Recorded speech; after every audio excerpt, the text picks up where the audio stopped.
Postura como persona es una cosa, pero mi postura como cacique general, en nombre de Dios, tenemos que revisar ese acuerdo, porque la afectación que se ha dado en nuestro territorio comarcal, nadie le ha interesado, ni el Ministerio de Ambiente, ni siquiera nuestra dirigencia que está actualmente. Después que se firmó Barro Blanco, nadie le interesa qué pasó con la población afectada de forma directa ahí. Hay que revisar ese acuerdo, pero también veo personas que están utilizando este tema de Barro Blanco solo con el interés de querer el porcentaje, pero sin mirar las afectaciones donde se ha violado la ley 10 con la imposición de Barro Blanco. Cuando se realiza Barro Blanco, se viola la ley 10, el artículo 9 de la ley 10. O sea, más se está viendo el interés del porcentaje, eso es lo que le interesa, y no le interesa en realidad el respeto y el proceso de cada proyecto que se impone a la población Nove-Buglé.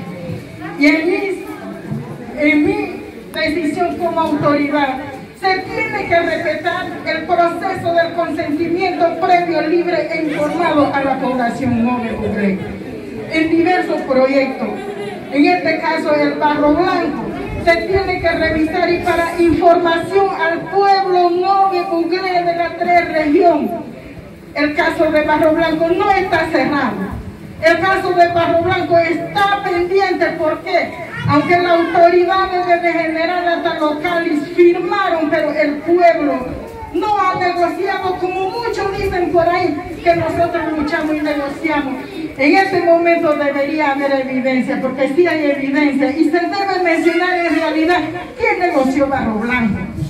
Ahora, Barro Blanco es un tema que no solamente está aquí a nivel de la comarca. Tengo que también informarme, porque no es secreto.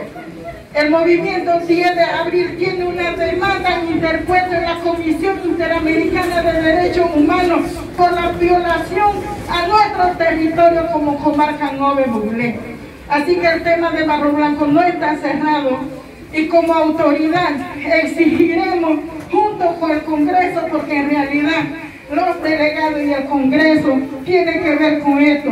Pero también el Congreso, cuando algunos delegados, mayoría, un porcentaje mayoría, que anuló el acuerdo en Cerro Algodón, pero con interés negociar mejor, y esto se convierte en una corrupción de quién quiere negociar mejor. Hay que primero revisar y buscar el respeto a nuestra sociedad y a nuestro territorio. Igual el tema minero. Aquí el tema minero, hay leyes de todo, pero hay gente nuestra promoviendo la minería dentro de la comarca. Hay que ponerle alto a eso. Porque, muchas gracias, candidata.